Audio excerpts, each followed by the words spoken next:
Halo teman-teman, ketemu lagi dengan saya di sini. Di video kali ini saya akan berbicara terkait berita yang lagi anget-angetnya saat ini. Sebenarnya berita tersebut sudah anget beberapa tahun yang lalu, sudah digoreng, sudah matang beberapa tahun yang lalu. Tapi pada bulan Juni 2020, berita ini dianggetin lagi sebenarnya. Kasus Novel Baswedan, mungkin teman-teman sudah mendengarnya. Kasus penyiraman terhadap Novel Baswedan sehingga menyebabkan sebelah matanya tidak bisa melihat. Dan kali ini di bulan Juni pelaku tersebut ditangkap, dan alasannya kenapa menyiram di wajah Novel Baswedan itu sangat simpel, sangat sederhana. Alasannya itu karena tidak sengaja. Dan kemudian diancam dengan hukuman 1 tahun penjara. Bayangkan teman-teman, 1 bola mata dihargai dengan 1 tahun penjara. Asem. Nah, hukuman 1 tahun penjara terhadap pelaku yang menyiram air keras di wajah Novel Baswedan ini sudah mengundang banyak komentar dari berbagai kalangan, seperti dari beberapa pengacara. Salah satunya ini pengacara terkenal di Indonesia, yaitu pengacara yang dijuluki dengan sultannya pengacara Indonesia. Siapa dia? Yaitu Hotman Paris.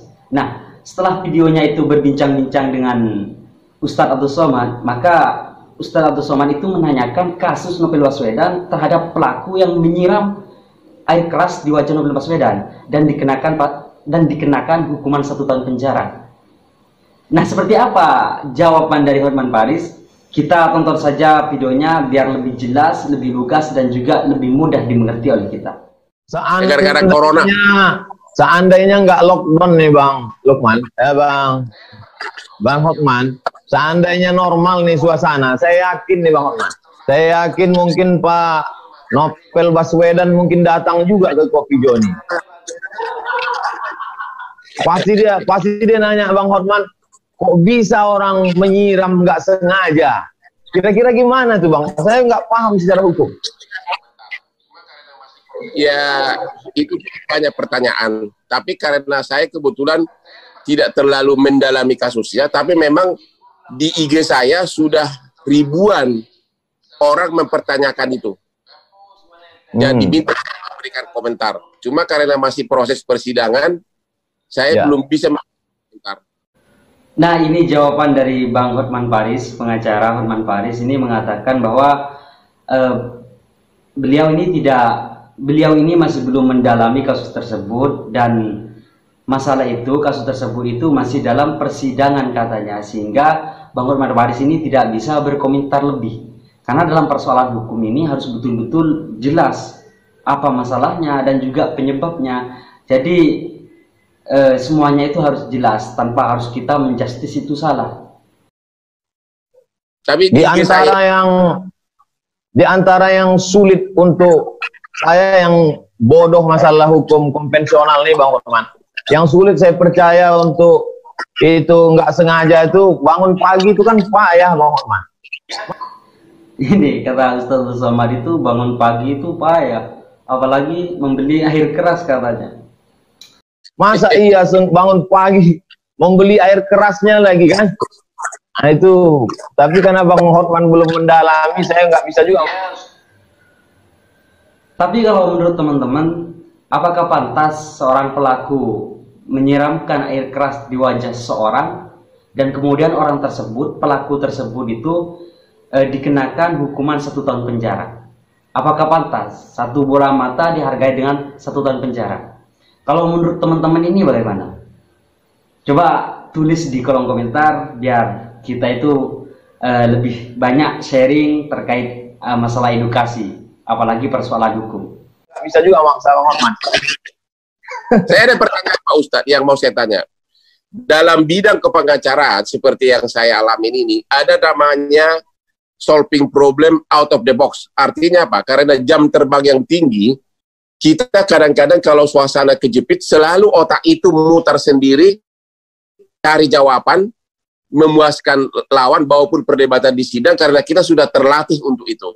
Apalagi kalau pengacara itu ada yang pengacara lahir dari kandungan. Saya yakin saya sudah lahir dari kandungan ibu saya. Kalau ada kan born to be a king, saya born to be a lawyer. Saya mau tanya Pak Ustadz, karena ciri khas seperti itu juga ada sama Pak Ustadz. Saya perhatikan kalau Ustadz itu menjawab persoalan orang, selalu ada solving problemnya yang keluar otomatis dari pemikiran Pak Ustadz. Apakah itu dari pengalaman terlalu lama ceramah, atau memang instingnya Pak Ustadz yang tinggi, atau memang sudah lahir sebagai Ustadz, atau bagaimana? Atau pendidikan sekolah? Out of the box thinking namanya. Saya kira Abang sudah menjawab sendiri pertanyaan Abang. Yang pertama kadang pertanyaan itu berulang-ulang, Bang. Itu juga. Yang kedua, karena saya dulu sekolah di Mesir, itu masuk kelas nggak boleh bawa kertas, cuma bawa satu pena saja. Kalau kita mencontek, kita mesti hafal itu semua. Kalau kita mencontek ketahuan, visa kita dicabut, di deportasi. Lalu kemudian mungkin faktor doa orang tua juga. Mak saya mendoakan supaya jadi ustadz. Mungkin yang terakhirnya itu born to be ustadz. Born to be ustadz ya. Jadi itu adalah terlatih dari selalu memakai brain ya, mengandalkan kemampuan kita. Akhirnya dia jadi tajam pemikirannya ya. Artinya ibarat air, kalau dia mengalir, dia pada saat dia air itu kejepit, akhirnya dia mencari alurnya sendiri, begitu kira-kira. Setuju ya? Iya Bang, ada namanya Ibnu Hajar. Ibnu itu anak, Hajar itu batu, anak batu. Jadi dia sulit untuk belajar. Lalu kemudian suatu hari dia lihat ada batu besar ditetesi oleh air. Air yang terus menetes. Sampai akhirnya batu itu berlubang. Disitulah dia, kalau kita sering ketuk pintu, lama-lama yang punya rumah dibukakannya juga pintu. Kalau terus ditetesi, jadi saya kira termasuklah juga kita ini, saking seringnya kita intipan IG ini, akhirnya jumpa. Jadi di dalam perbincangan beliau Ustaz Abdul Somad dengan pengacara Hotman Paris ini, mungkin hanya sedikit mengutip, berbicara terkait kasus Novel Baswedan, dan selebihnya itu tidak mengomentari karena Hotman Paris ini masih belum mendalami dan juga masih belum mengetahui seluruh-seluruhnya persoalan tersebut, kasus tersebut, apalagi kasusnya saat ini masih dalam persidangan katanya. Mungkin hanya itu reaction dari saya. Terima kasih buat teman-teman yang sudah nonton. Semoga teman-teman juga sukses selalu dan bisa menjadi manusia yang berguna untuk bangsa dan negara. Terima kasih.